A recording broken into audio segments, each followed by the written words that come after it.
cookie jar, and we'll run the classroom today. Always fun, and draw pictures on the blackboard and everything. And that's what you do when you have a substitute, right? yeah. Can I read my Stephen King book today? Okay.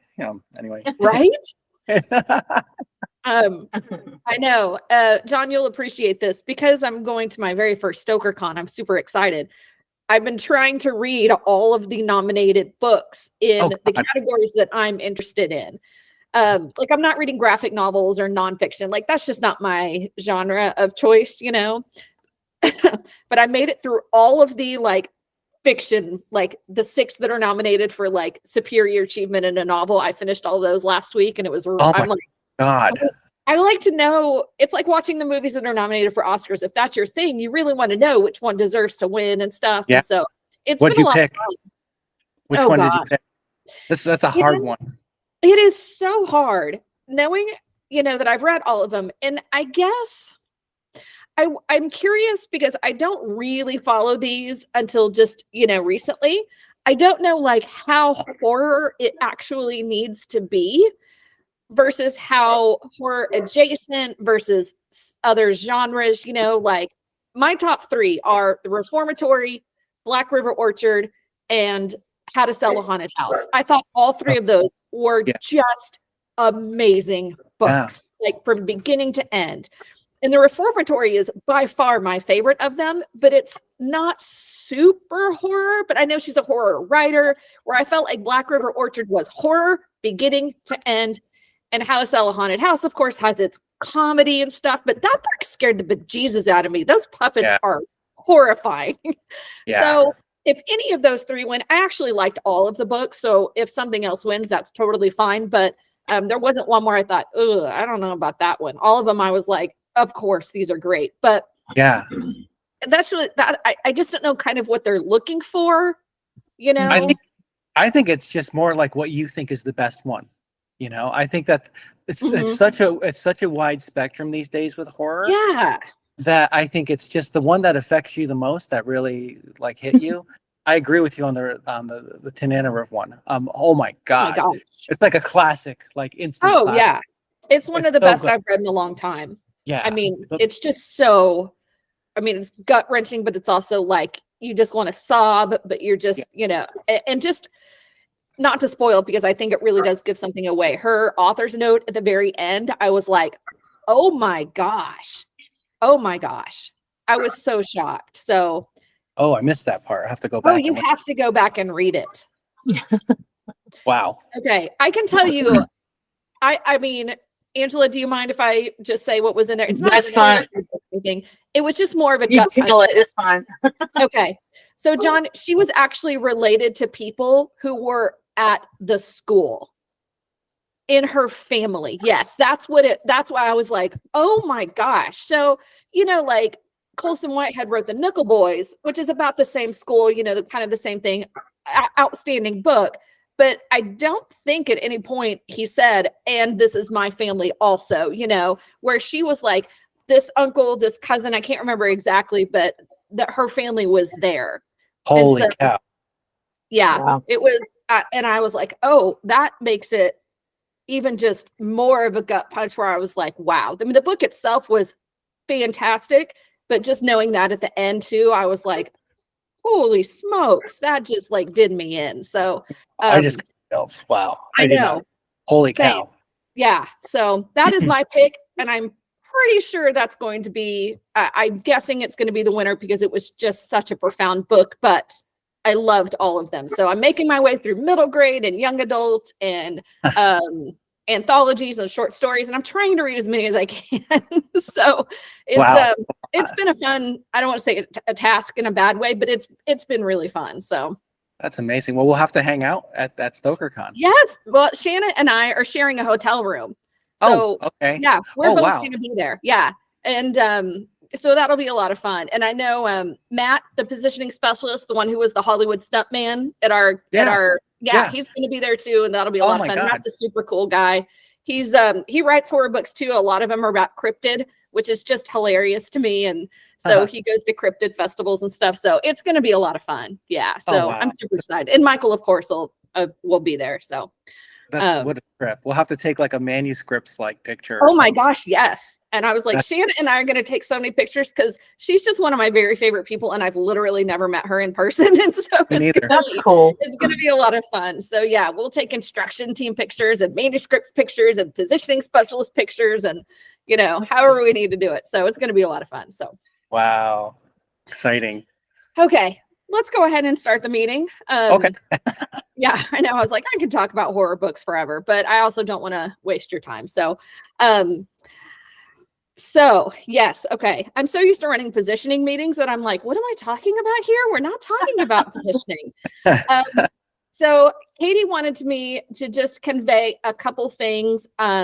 Make sure that in your classes or in writing labs that you're not sharing links to outside sources that possibly could be our competition.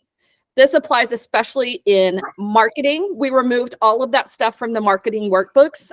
Mariana, I know that you know this, and I know that we've talked to you about this, so I'm not trying to direct it at you, but that's usually where the issues are. But there are also, we're revising the workbooks to eliminate that, but just in your classroom, Angela, Shanna, in writing labs, just, if somebody needs help with something, we probably have a document that we can share with them that is internal, or something that Eric created. We just don't want to be sending out links to other sources that, show people how to do exactly what we do, and then them leave and go over there, essentially, if that makes sense. Why would they? We are the best. And if they do, then that's too bad. So sad for them. But we also want their business, So we want to try and keep them here. So we just want to make sure that we're, and if you have a question, you're like, hey, I found this great resource, I'm not real sure, just run it past Katie. And if she's not sure, then she'll run it past Shonda Elaine, of course. So, but it's just something to keep in mind. The next thing, cohort 21 is done. We are done with revisions. We are done with sprints. So they are moving to copy editing. So you do not have to post in the 21 community chat ever again. Yay. I favorited it today. I unfavorited all of those writers. So because I always keep track of everybody while they're in sprints, because they might have a sprint question that I need to answer, right? But now that sprints are over, I was like, bye-bye. Bye-bye. I was so happy that I don't have to look at those blue notification dots in Quip anymore. I know. So for right now, you are only doing 22 and 23 in Quip, 24 and 25 in Google. And obviously, as developmental editors, you will know when cohort 26 pops up because you'll start doing your DE work. I will add you to that, and I'll just shoot you a message and go, hey, here's the 26 community chat. Start posting this week or whatever, but it's already on your radar. I know that. So, but it'll be, no, go ahead. I had a 26 writer pop up in writing lab this week. Good. We give them that link on day one. She was freaking out a little bit. I said, you're just getting started. Calm down. I know. We have to really nurture them a lot in positioning, like we always talk in our meetings that we're the cheerleaders, we're the good guys. We're like, you can do it. Your book is interesting. And then we send them to DE and you like tear everything apart, put it all back together, but we kind of baby them in the beginning. Otherwise they'll just quit, So we don't want that to happen. So we definitely give, helpful feedback. We don't just, we're not all sunshine and rainbows, but we also want to make sure that we don't scare them away. So yes, they do get a little nervous in positioning. It's a little, I feel bad for them. They're just like the little freshmen that come in, and they're getting lost in the hallways and they can't work their locker. And that's essentially what positioning is. Us taking care of them. So cohort 26, the last day with us is the 19th, 2021, 22. So April 22nd will be the first time that you would post in cohort 26, but I do not expect you to remember that date off the top of your head. I will let you know. Cool. And of course I will add you to that community chat as I create it. Okay. The other thing, keep using that graphic when you are posting for the writing lab. It's more attention getting than just words because our writers, they don't always read. So just keep using that graphic. You're doing a great job of that. Just, it's working, we think. So keep doing it and keep taking attendance, basically. I always forget that part. That's okay. Just, try and put it on your radar. When you open up your writing lab, just open up that attendance document also. I have a note right here in front of me, and I always forget it. So. But yeah, that way it's just just to make sure that we writers who say they go, we can be like, well, you didn't get marked down on attendance. So, but that really is just kind of the housekeeping stuff. There's no concerns on my end just regarding sprints because we have, I'm in a lull right now. March, I have no sprints to onboard, which is just a very time consuming part of what we're doing. I will say, Angela and Shanna and Mariana, this will apply to you, and Clayton as well. Well, it doesn't apply to Clayton because he doesn't know Google Classroom yet. So Clayton, we're going to make your life easier. Katie and I talked about it, and this separate drive for separate classroom business is not working. It is a mess. It's driving me insane. We're not going to do it anymore. So what will happen is that, keep in mind, all of our workbooks and materials live on the editing and instruction library drive. Writers cannot have access to that no matter what. Just like we had in Quip, we had a master's folder. Writers never got that. Then I would create that resources folder and everything would go in there. That's what we're going to do. We're going to have a resources folder, essentially, that I will add writers to and I will add instructors to. The problem is I cannot change per document the viewership, okay?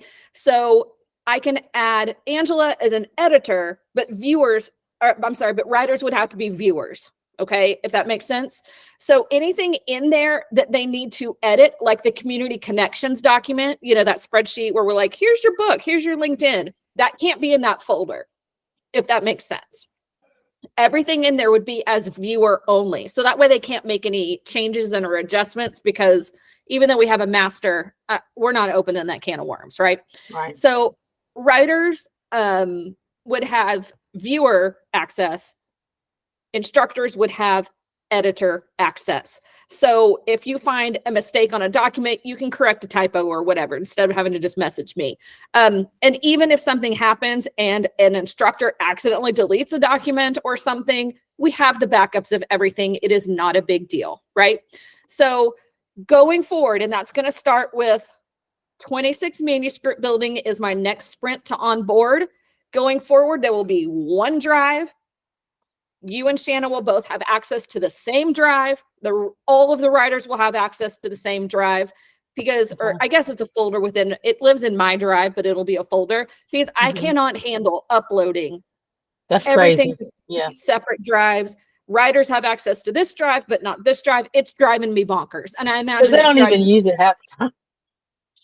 I thought that it was going to work differently. Like with Google Classroom, I thought when they clicked on that drive, it would take them to the drive. No, it takes them to the student version of that, which is not working, right? So you have access to the instructor drive, but the writers don't see that. I thought, man, if they can just click on that drive, there it is, boom, all the information, no problem. I don't mind doing it for 3 drives that way, but it doesn't work that way. So we're not going to do it that way anymore.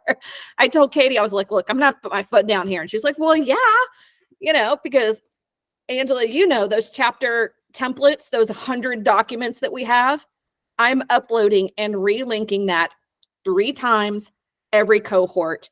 And it is a giant pain. It is not complicated. It just takes me for freaking ever. I want to do it one time going forward. So that's what we're going to do.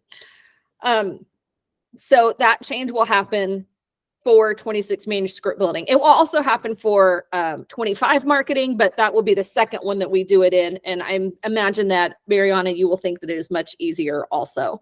And it's a big reason we're doing this is because of the marketers. Like, I forgot the marketers have access to all of our materials and use them. And they're like, where do I find them? And I was like, oh, it's in the drive, the instructor drive, but not everyone has the same access. And it was just a big mess. So that is a big change that I am going to make on the Sprint end, which I think will make everyone's lives easier. Okay. That's, I think, all that I have. Angela, how are your sprints going? You're done with 24, so how's 25 going? Oh, great. We're kind of getting into the groove. I got some really fun people in the classes. Obviously not everybody's coming. I still don't understand that, but yeah. Okay. But everybody's in the classroom. Everybody's kind of found their way to the classroom, and they're kind of getting the groove of how to like find stuff in there. So it's working fine for me. Everything's going. I did flip-flop 2 classes this week, or I flip-flopped 3 and 4 by accident. And it turns out it's probably a good idea.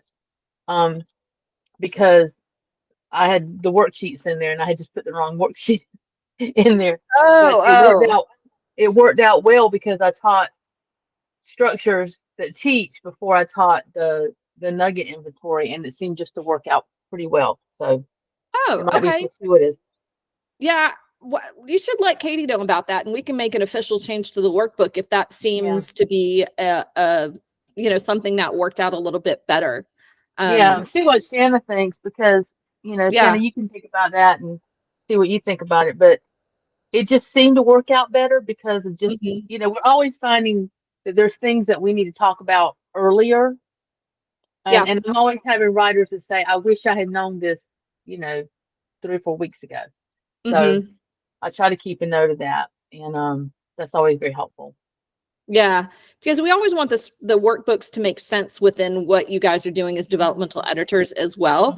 And that's the one thing that, Katie is really good at because she was a DE. The only work I ever did in manuscripts other than this was a structural editor. So I'm like, I know what that kind of stuff is, but I don't know what the DE timeline looks, or, I mean, I know it exists, but like, I'm not intimately familiar with it. So, we always want to make sure that they make sense for what you guys are doing as well. So if that makes better sense, then definitely let Katie know, because she's our workbook guru, and so she handles that kind of stuff. And we can see about making that adjustment. I had another thought, and I don't know what I think it might be helpful, and it's just going to depend on how people want to do it and how fun you can make it. But I was just thinking if we could do like a little video. Like let the structural editors kind of come up with a little video. Like, this is what it looks like when you do a structural edit. This is what it looks like when you do a revisions edit. Because they have no idea. They just know they've got a bunch of editors coming. They don't know what's going to happen at each phase. And I thought it might be kind of fun that we could actually, like when they're getting ready to go to structural edit, we could pull out that video and say, hey, take a look at this video. This is what happens. I would like it. I mean, I'm just thinking about what I used to do with my kids. I would like model it and say, hey, this is what it looks like when you do this. I just think it might be helpful. It'd be helpful for every editor that we had come on board.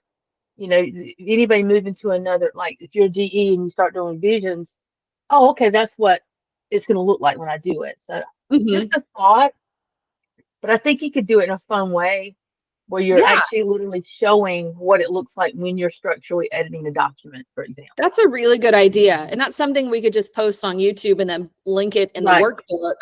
And then the writers would have access to that. And, because structural editing, of course, went through an overhaul. It would look very different than when I was doing it, because that's when we had the cohorts that were farther apart and stuff. But as long as, if we make any adjustments to the structural editing process, that we then we want to make sure that our videos are current. But I can't imagine that the SE process is going to change a whole ton anytime soon. So that's a really good idea. I've never thought about that. Well, remember when we were growing up and we had all those Schoolhouse Rock videos, and it was like showing how a bill becomes a law, that kind of thing. We don't have to do anything like that, but I just think it'd be kind of cool so that they could see that this is the next stop for your draft, and here's what's going to happen, and that kind of thing. Yeah, we could get the video production team on it. Like an SE could record just kind of the basics, and then the video production team could spice it up. Yeah, I think it'd be kind of cool. That's a really good idea. So, Katie, I know you're going to be watching this, so put that in your brain, see what you think about it. Talk to Shonda Elaine, talk to Marco, maybe. Marco's our video team person. See what we can come up with. That's a really great idea. And it's not something you have to necessarily teach in the sprint, but you can present it to the writers and say, hey, I'm just going to show you the first minute out of 10, or however long it is, and say, we want you to know what this is. So I'm always getting questions about the structural edit. I'm always getting questions about what's going to happen in revision. They don't understand the difference between what's happening in developmental editing versus, because, they always have the expectation that we're not, we're supposed to be doing certain things, though that's not what happens here. So I just think it would be helpful. They assume that the structural editor is going to meet with them, just like the DE does. And that they're not exactly sure what the feedback is, even though it's a structural editor. They still don't necessarily know what that means, because they still do that hard copy, or I'm sorry, the hard edit of, that's what I call it, of, the grammar, the punctuation, everything of that first 2 chapters. But then the rest is just structure. And so they're like, do I interact with these comments? Like they just are a little confused as to what to do. And so that would be a really good thing of just like, FYI, you don't have to talk to me. I'm just going to communicate in your updates room. You can look at your feedback, but you don't have to do anything with it anytime soon. Right. Because they get really confused. It would be so valuable for DEs too, because that is one of the biggest things that I get is what's after you? How does that work? And I try to explain, but this would be an amazing tool. Like even as we send them, how to submit your work to SE, but if we had put a video link on there too, like, and hey, here's a video of what the next processes are going to be like.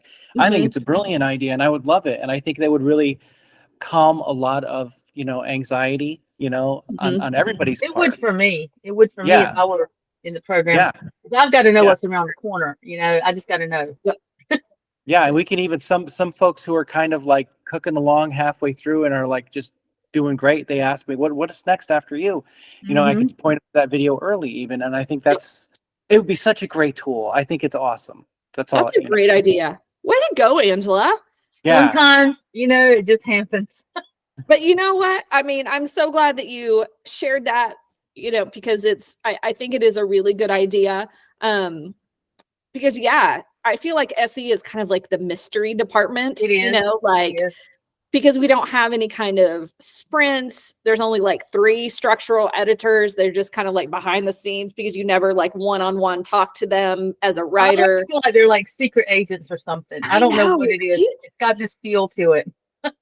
That's how I felt, because as doing it, I was so nervous that I didn't want to talk to writers. And what we used to do was take a copy of their introduction. And so they weren't doing it live. So they couldn't see our comments at all, which gave me a chance to sit with it, because I would type something up and I was like, is that really what I want to say? Or did I say that in a kind yet helpful way? Or was I a little too harsh? Like it would take me a long time to just I would do everything and then I would sit with it for a couple days and think about it before I did it. And now I'm like, oh gosh, I don't know if I'd want it live.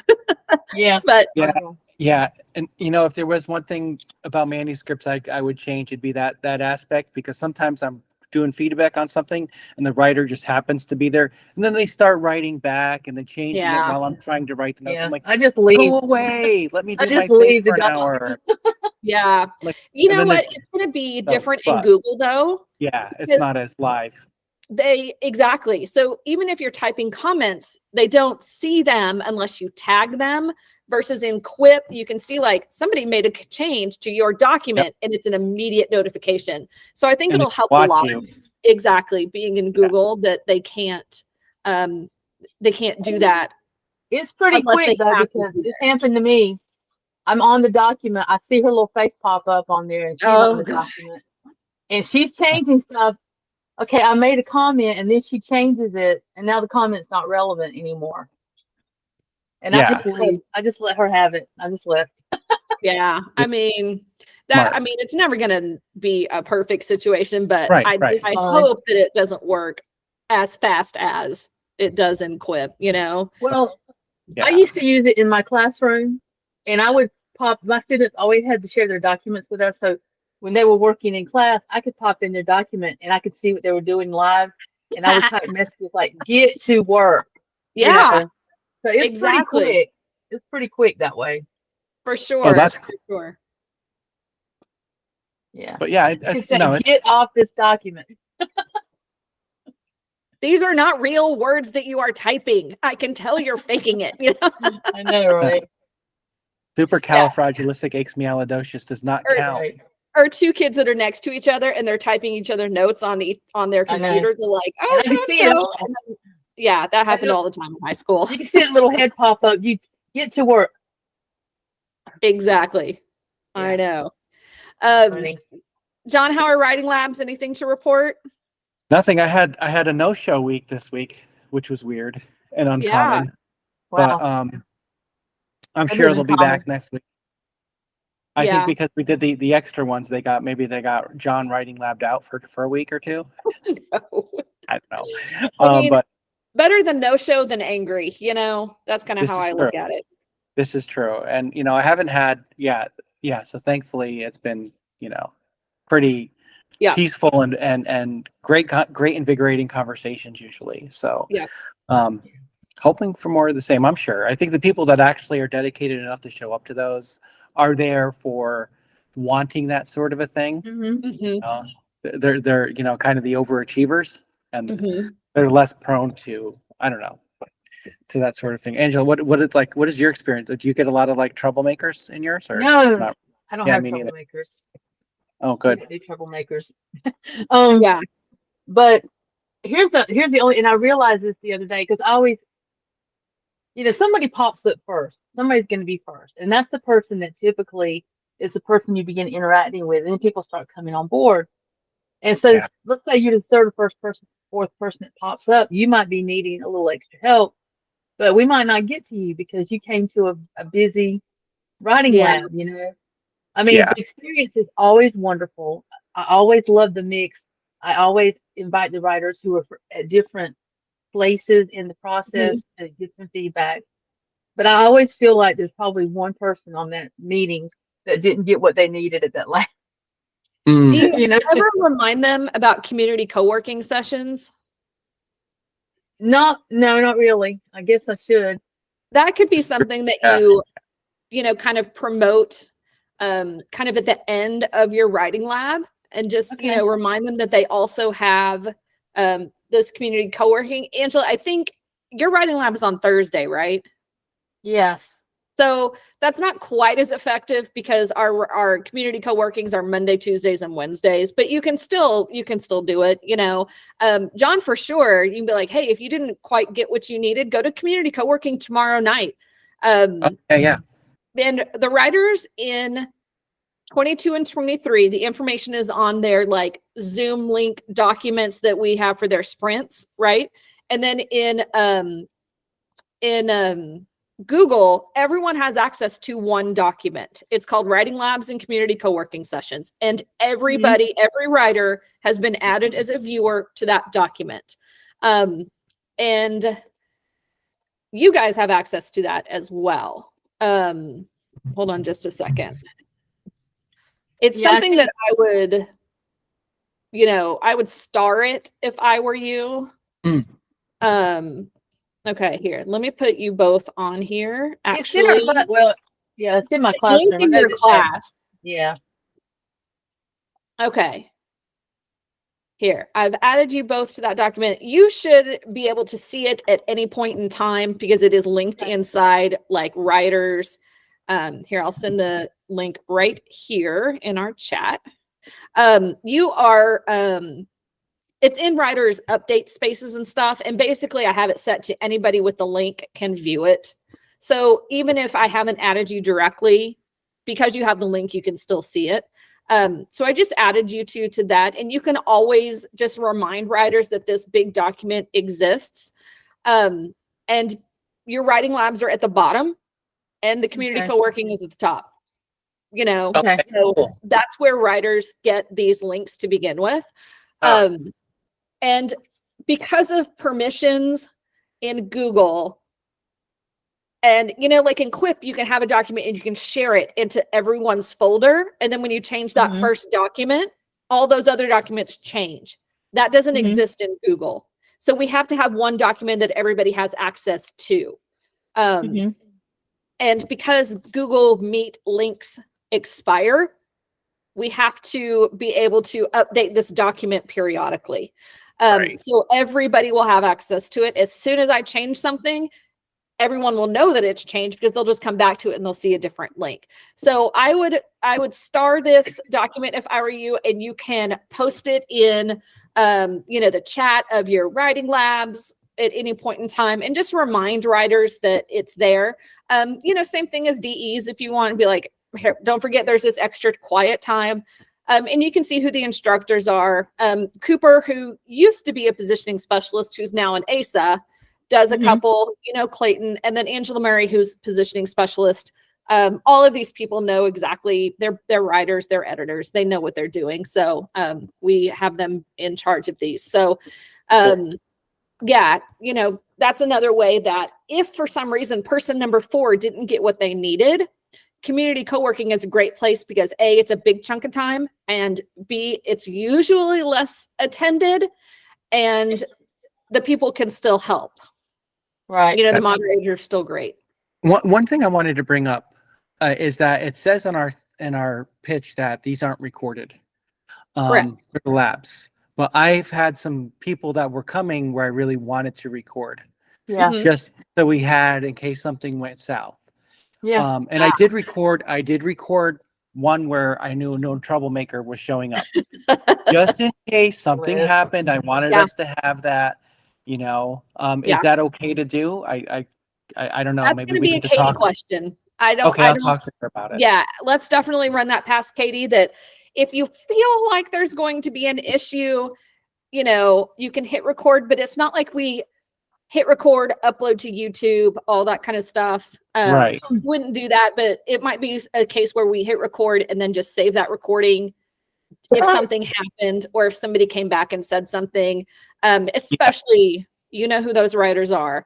Or if something starts to go south, can you then hit record? Or, you know, that's a good question that I don't want to be the decision maker on that. Of course, yeah. We'll run that past Katie, and, you know, if she's not sure, then she can ask Shonda Elaine and we can, you know, double check and stuff. But that's a really good question because we want to cover our bases.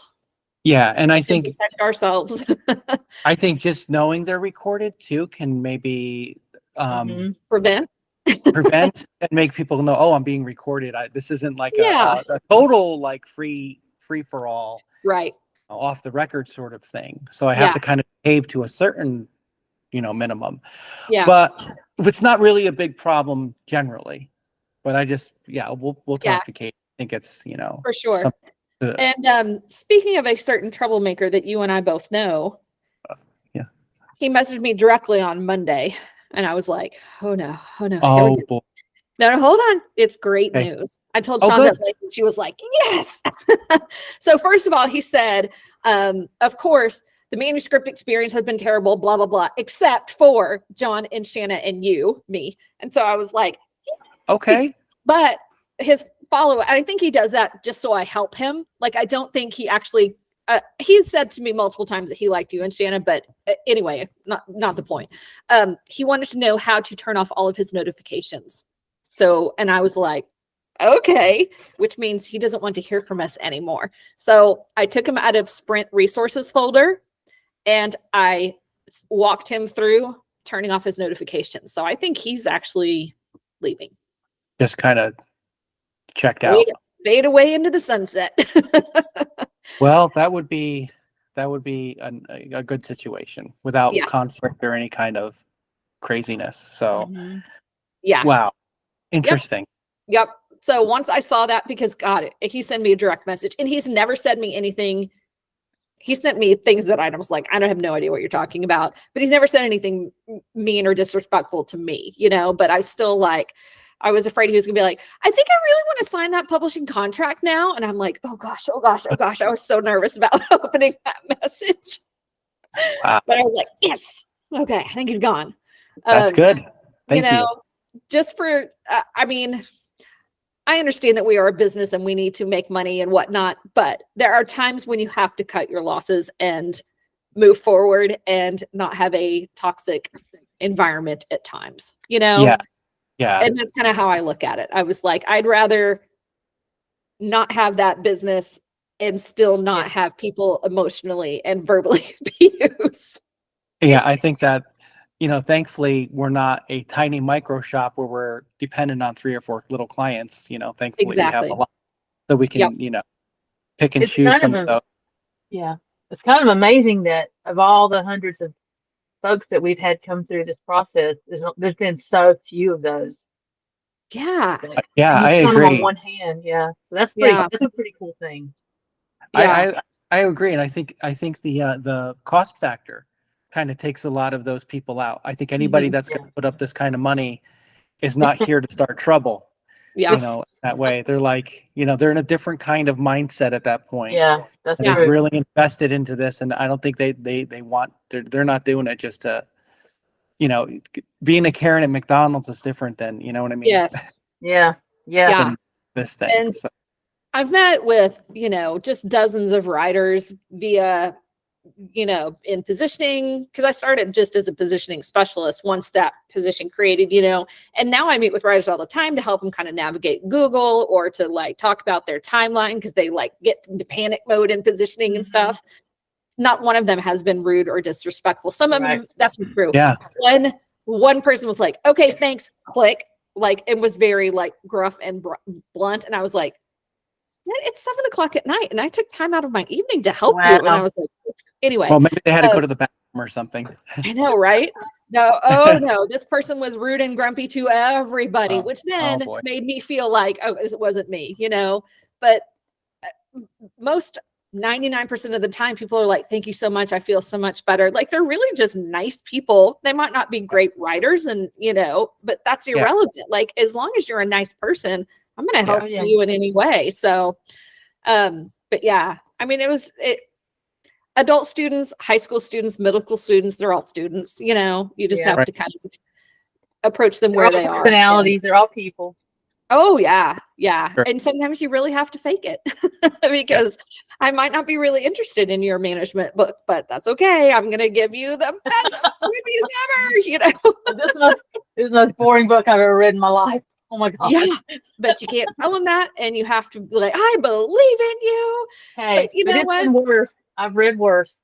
Oh yeah, and that's all that matters because I read worse. I do believe in them, even if their book is not something I'd read on my own. That's irrelevant. It's a job, and I'm professional, and so yeah, it's sometimes it's difficult to keep that in mind, but it's certainly important. But that's why we do such a good job, is because that is our mindset, So, for sure. Yep, absolutely. And that's something we talk about in positioning all the time, because we get, a lot of writers that have, and I know you do too, of course, but they have imposter syndrome and they get very nervous and they're like, I just don't even know where to start. And, those things happen. And, and you guys know as DEs that when they came to you first, that's what you guys were dealing with. So yeah, it can get a little bit tricky.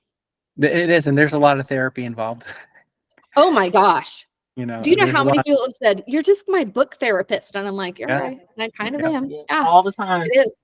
Especially for those ones writing memoirs, and it's cathartic and, it really is. And that's a big, big trust, kind of relationship that they have to have with us, which is really scary for them a lot of the times, to admit that I'm not good at something like writing a book, and they feel like they're the only one. Gosh, if I could only count how many times a writer said, I'm not the only one who feels this way. I'm like, almost all of them feel this way. Right. Yeah. Yeah. So, all right. Is there anything else you guys need to report? Questions, concerns? No, I'm good. Yeah. I'm good. What a fun little meeting we had today. I'm so glad you guys were able to join. Otherwise, I'm just sitting here telling announcements. I know, right? This was great. Thank you so much. Absolutely. Absolutely. All right. You guys have a great weekend. I'm going to send this link to Katie, and so she can watch it. Well, I guess I have to post it to other people too. So never mind. You're not writers. You don't care what I do with the link. I'm sorry. I just get into mode. I just get into end call mode. So, okay. Have a good weekend. I will You see too. you guys later. All right. Bye. Bye. Bye. Thanks.